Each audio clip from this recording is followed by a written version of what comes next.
Hello student. आज हम लोग राजनीति विज्ञान विषय में कुछ महत्वपूर्ण प्रश्नों पर अध्ययन करेंगे। जैसे कि सबसे पहले हम जानेंगे कि जो राजनीति विज्ञान विषय है उसमें किस चीज़ पर अध्ययन किया जाता है। हर बच्चे से यही पहले प्रश्न पूछा जाता है कि जो राजनीति विज्ञान है इसमें किस चीज़ पर अध्ययन करते हो। तो बच्चों, राजनीति विज्ञान जो विषय है इसमें हम राज्य सत्ता सरकार का अध्ययन करते हैं। अतः मतलब कहने का मतलब कि राजनीति विज्ञान की पूरी अध्ययन पद्धति में केवल राज्य सत्ता सरकार पर ही बल दिया जाता है, चाहे वो किसी भी रूप में हो। दूसरा प्रश्न हमारा ये है कि पूछा है कि जो राजनीति विज्ञान विषय है उसका जनक कौन है। हर विषय का कोई ना कोई जनक होता है, वैसे ही राजनीति विज्ञान के विषय के भी बारे में बताया है। पूछा गया है यहाँ पर कि राजनीति विज्ञान जो विषय था आखिर में इसको जन्म किसने दिया। तो राजनीति विज्ञान का जो जनक है वो है अरस्तु, क्योंकि अरस्तु वह विचारक है जो सबसे पहले राजनीति विज्ञान को जन्म दिया। क्योंकि उसके पहले राजनीति विज्ञान नीति शास्त्र के अंतर्गत पढ़ाया जाता था, लेकिन अरस्तु ने राजनीति विज्ञान को नीति शास्त्र से अलग कर दिया। अब हमारा दूसरा प्रश्न है, अगला प्रश्न है कि जो अरस्तु था वो जब अपनी राजनीति संबंधित विचार दिया, राजनीति को अलग किया, तो वो अपनी किस पुस्तक में इस बात पर बल दिया। तो जो अरस्तु है उसकी पुस्तक का नाम क्या था, यही पूछा गया है। तो अरस्तु की पुस्तक का नाम जो था वो था द पॉलिटिक्स। ठीक है स्टूडेंट, जो उसकी पुस्तक थी द पॉलिटिक्स, उस द पॉलिटिक्स में उसने क्या किया था, अपना राजनीति संबंधित विचार प्रस्तुत किया था। उसके बाद प्रश्न पूछा है कि जो अरस्तु था, जो राजनीति विज्ञान का जनक था अरस्तु, उस अरस्तु के गुरु का नाम क्या था। क्योंकि ये बार बार परीक्षाओं में पूछता है कि अरस्तु किसका शिष्य था। तो स्टूडेंट, अरस्तु के गुरु का नाम था प्लेटो। प्लेटो जो था एक महान दार्शनिक था जिसका ये अरस्तु शिष्य था। ठीक है स्टूडेंट, अगला है अरस्तु के जो गुरु था प्लेटो, वो प्लेटो की पुस्तक का नाम क्या था, यानी प्लेटो की जो रचना थी उस रचना की क्या नाम थी। ठीक है स्टूडेंट, तो प्लेटो की रचना जो थी उस रचना का नाम था द रिपब्लिक। ठीक है, द रिपब्लिक में प्लेटो ने क्या किया था, एक आदर्श राज्य की कल्पना किया था। वो द रिपब्लिक था वो पूरा का पूरा उसका स्वप्न लोक में था। जैसे कि उसके जो गुरु थे सुकरात, जब उसकी मृत्यु होती है तो उन्हीं के याद में एक रिपब्लिक पुस्तक लिखता है और उस रिपब्लिक पुस्तक में एक आदर्श राजा का निर्माण करता है। अतः प्लेटो की रचना का नाम रिपब्लिक था।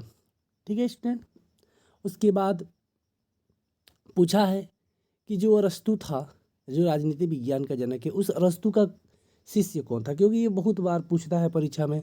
तो उसके अरस्तु का शिष्य था वो था सिकंदर।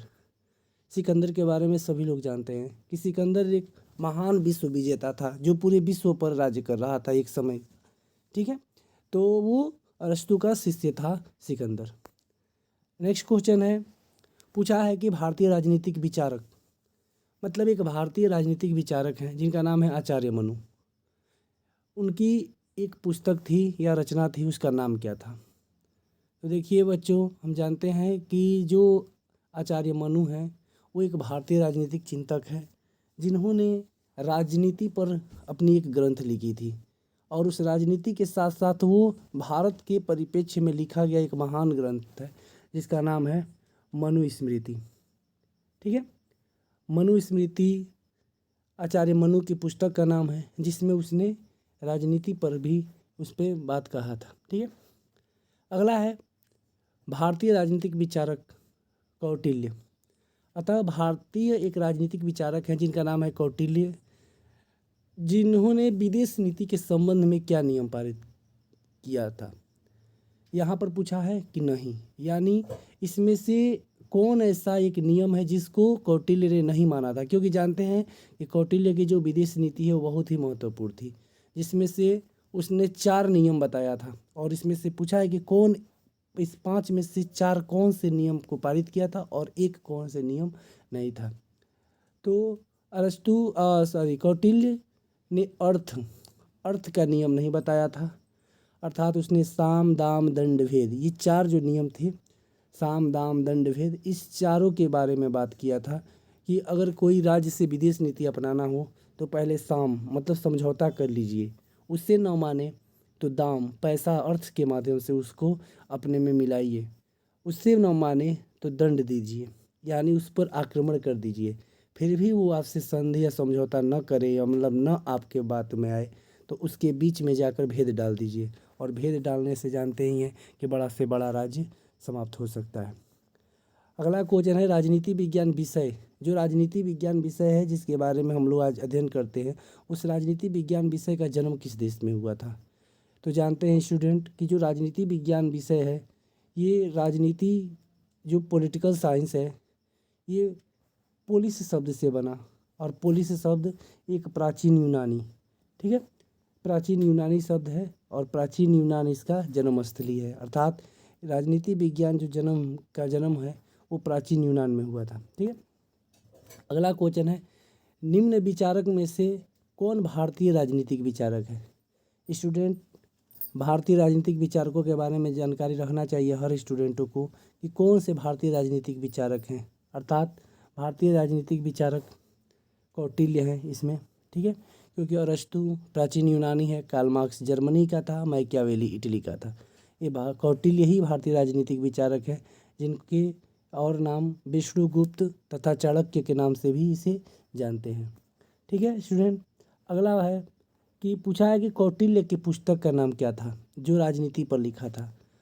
अतः बच्चों ये पूछा है कि जो कौटिल्य था, इस कौटिल्य की उस पुस्तक का क्या नाम था जो राजनीति पर लिखा था? तो स्टूडेंट, किताब का नाम भले ही अर्थशास्त्र था, कई बार स्टूडेंट इस कन्फ्यूजिंग में रहते हैं कि जो अर्थशास्त्र पुस्तक है तो अर्थ पर लिखा गया होगा, बल्कि ऐसा नहीं है। कौटिल्य की पुस्तक का नाम अर्थशास्त्र था, पर वह राजनीति पर लिखा गया एक महान ग्रंथ था, जिसमें उसने अपनी विदेश नीति से लेकर अपनी राज्य नीति, दंड नीति, सब कुछ इसी में समाहित किया था। और अर्थशास्त्र का मतलब बताया था कि धरती पर मतलब बसे हुए लोग, अर्थात अर्थशास्त्र का मतलब धरती पर बसे हुए लोग, उन्हीं के ऊपर शासन करने के लिए अर्थशास्त्र लिखा था, और उस अर्थशास्त्र में अपने राज्य संबंधित सिद्धांत प्रस्तुत किया था। धन्यवाद छात्रों। नेक्स्ट वीडियो हम जल्द ही डालेंगे जो राजनीति विज्ञान से संबंधित होगा। अतः बच्चों इसे लाइक और सब्सक्राइब ज़रूर कर दें हमारे चैनल को। धन्यवाद।